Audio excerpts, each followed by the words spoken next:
Hello. Oh, We're live. hi.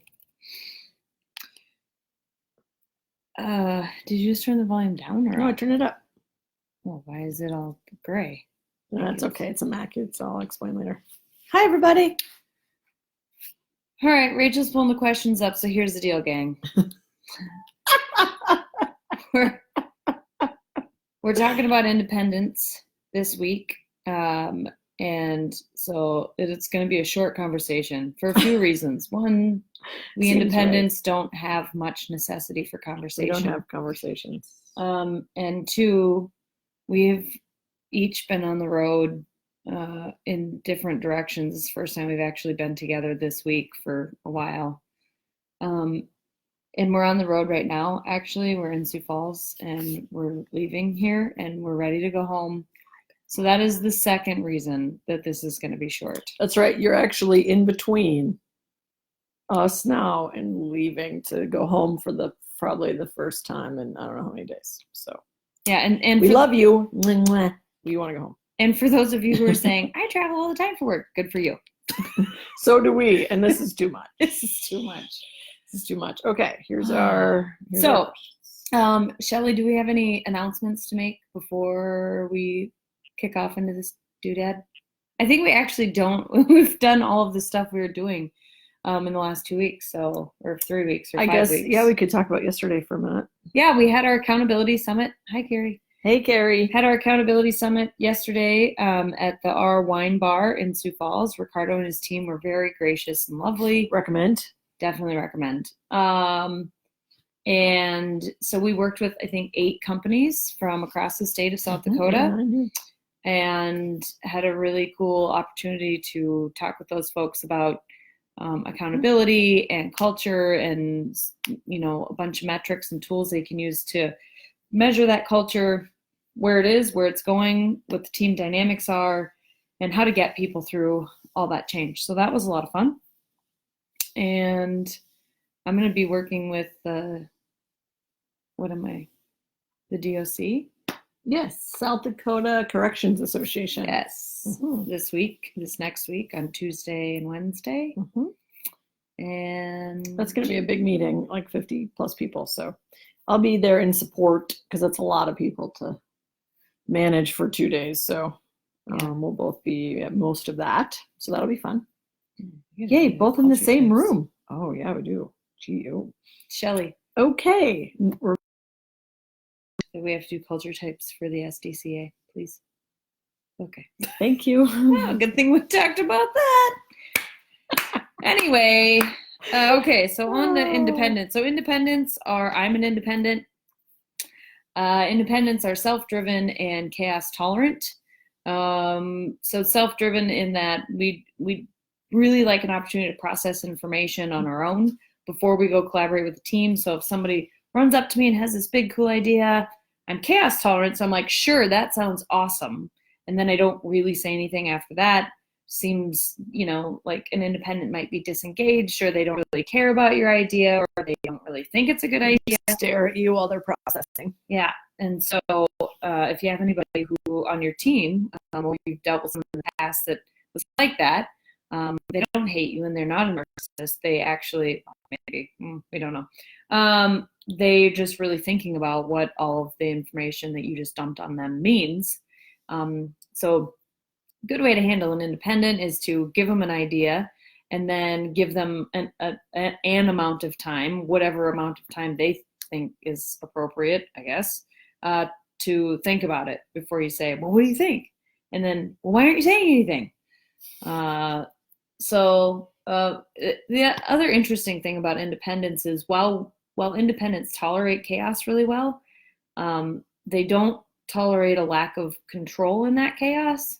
And so one great way to engage an independent when there's chaos or change happening is to give them an opportunity to be innovative, or maybe you give them like a piece of a project and say, hey, I'd really like you to go take this and sort of flush it all out, decide what it looks like, and bring it back to me, and then we can kind of talk about what's going on there. So independence, if you throw a lot of change on them or a lot of chaos without the opportunity to be involved in some sort of decision making, somebody loves that.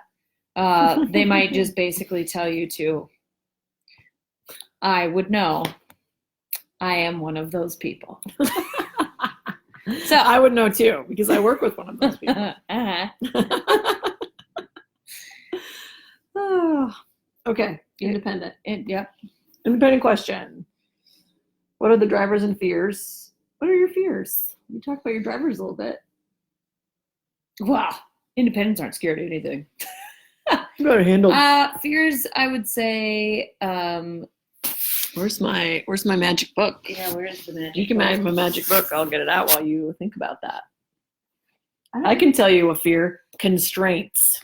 Yeah, that's true enough. I don't like the idea of someone else not really telling me what to do. I can take instruction, but I don't like the idea of. So here's an example: getting my taxes done. I don't give a shit. I mean, seriously. Oh, we're not supposed to swear. I'm so tired. These are our people. Oh my God.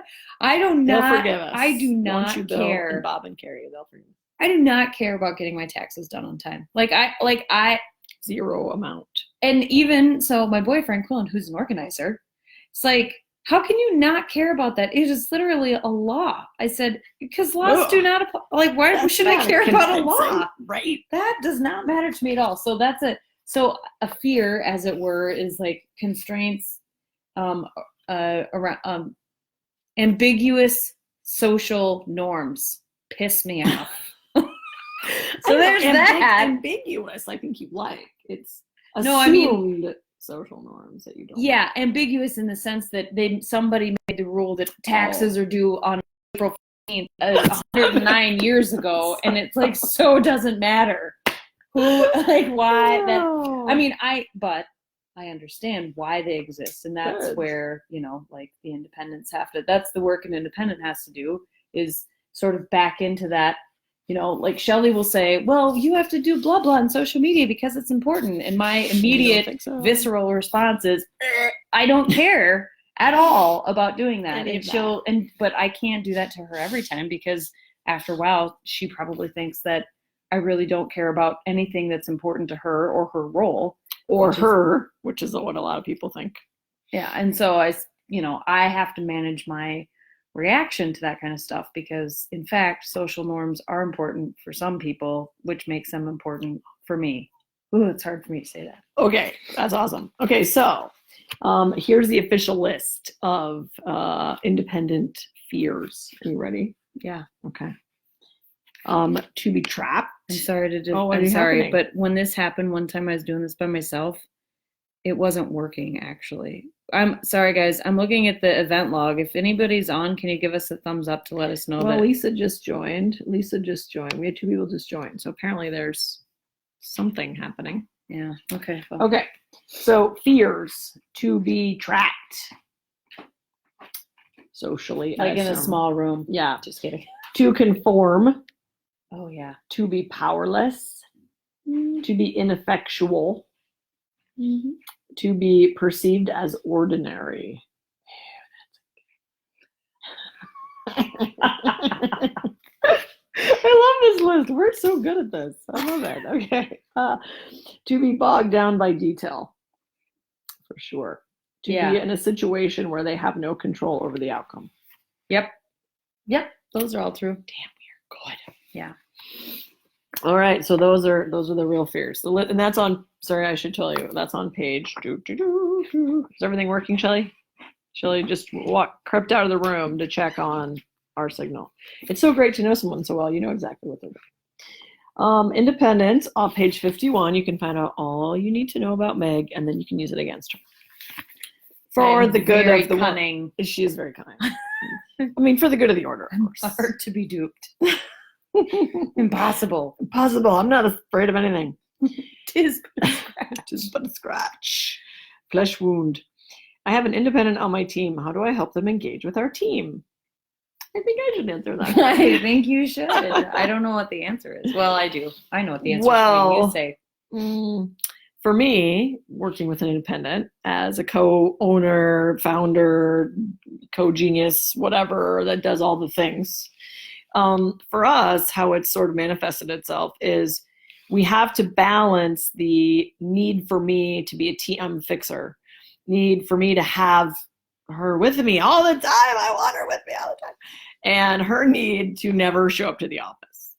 And so what we've had to do is, it's not necessarily that she needs to be engaged in the team. I think that's kind of a misnomer, because frankly, she's engaged with humans and works with Shelley, works with clients, very engaging with people. The trouble is, or the challenge that comes up, is that independents can prefer to work by themselves. She's helping people all the time, but she'd rather just not come to the office. So we have to navigate my need for people and her need for time to let her brain work and do her own thing. So we've basically had to come up with a sort of an agreement, or house rules, we call them, about how much the time is that we actually cohabitate. Because we can literally pick up the phone and talk shit out anytime, but I need someone's human person in the room with me sometimes. And so we've had to navigate that. So how we've done that is, I ask Meg to be in the office some days, and she says, I need to be at home some days. So that's kind of how we met. Because I think it's not like you don't like to be in a team, you just don't need to be on a team. So I think that's an important distinction.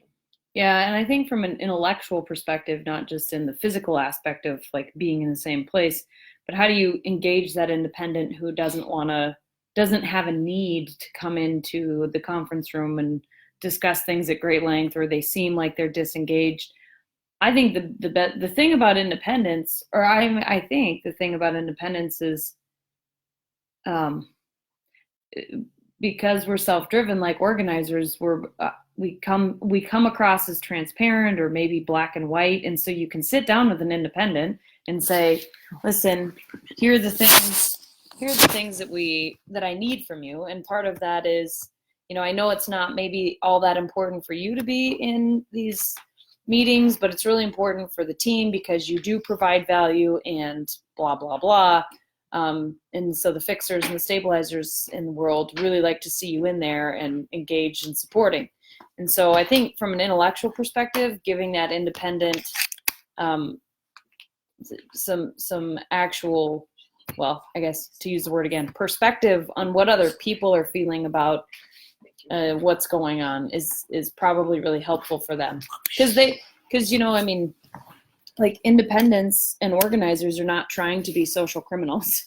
Like I nefariously want to not engage with humans. It's just that I don't think about it. It doesn't bother me at all. Like I don't think, oh gosh, I want to be with Rachel in a place to talk about this thing. That thought crosses my mind very little. Sometimes it does, but not very often. And so it's not that I'm, being nefarious in trying to like not show up physically in places or intellectually in places. It's that I don't need to. And so somebody just coming right out and saying, hey, listen, can we say, as long as we're actually in town together, like the three of us are in the office 3 days a week, and go from there. So yeah, the other thing I've noticed when you think about like a big topic that always seems to come up for people is how to have meetings. Like this seems like such a complicated topic, but I think what it comes down to is, I think a lot of self-driven people think meetings are a waste of time. Like you sit around in a room and everyone goes around and says their little piece, and all the self-driven people, independents included, are like, dude, I got shit to do. Why do I need to hear about your little 3-second thing? And meanwhile, the rest of the team-driven people are like, we need more meetings. We love meetings. We get to talk to everybody and see everybody. And everyone else is like, get out. So you can see, like, when you look at people like Elon Musk, who's famous for his no meeting policy, basically, like he doesn't want people to sit around and talk. It's because he's an independent. In fact, we profile him in the book as an independent because he doesn't need people around to hear how they're doing and connect with, and he just doesn't need it. But the trap is that most people, like 65%, are team driven. And so if you don't have those opportunities to connect, then stuff starts to fall apart.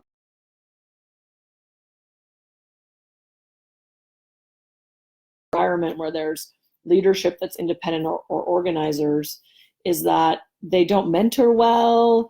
and they don't care. And of course that's not true. It's just that they don't, like Meg said, I just don't think about it. Like if Meg was supposed to mentor somebody, she's going to do it. That's not the issue.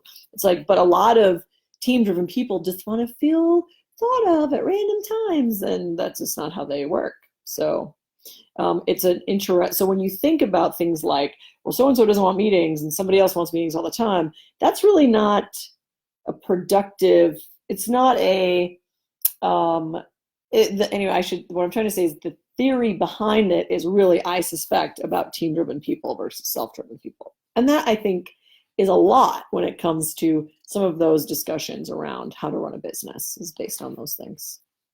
Yep. All right. Last question. I am an independent. How can I engage and connect with my team more without going crazy? That's a trick. Impossible. That's a trick question. Moving on. No, I think it really. Oh, hang on. They're still laughing about this. Sorry. I think it's really just like the answer is for the person working with the independent. There just has to be rules about when you're going to engage. You don't have to be like crazy hard about it or weird about it, but you know, hey, because what drives me the most nuts is like ad hoc, hey, can you come over here for a few minutes, you know, paired up with some weird guilty sort of undertone. I'm like, what? What is going on right now? Like, well, I don't know why you sound really frustrated or whatever. And because to me, in my mind, I'm like, I don't need to see your face to talk about this thing, or I don't even need to see your face or talk to you at all today. Talk to you. We are doing these, you know, completely separate things. I thought that's what we were doing. And so sort of having some rules about, hey, if I expect you're going to be in the office on Monday between 9 and 4, then we will talk about all those things then. And it really cuts back on that, because it's not like Rachel's always got this weirdo guilt undertone, like, where are you? I need to talk to you. But in my mind, because I'm kind of doing all this mental math about, geez, I should be there, right? Because that's a team-driven, like, I'm on a team and people should be together and I should be there. And really, sometimes she's like, no, I just really had 5 questions. So that's another thing that's helpful is, you know, telling the people that you're working with, like, hey, just if you are calling me or you want to have a meeting, just give me a heads up about, hey, I just have 3 questions for you. It'll take about 15 minutes, or a text ahead to say, call me when you have 20 minutes, or if I know, like, hey, we're going to all meet in the office tomorrow and talk about these 7 things. No sweat. It's not like independents are, you know, anti-gathering. I just like to kind of know that it's going to have to happen. And don't make them do networking. The end. Well, I don't know though. Like, we think, so I'll say Doug Muth, we think is an independent, and he seems to really, really love, you know, unless he's on drugs, but like he seems to really love talking to people and doing all that. That might just be me. I don't like to network. I do not find value in having just a random conversation with a stranger. That's how I know I'm an independent. I hate that. I hate it. She loves it.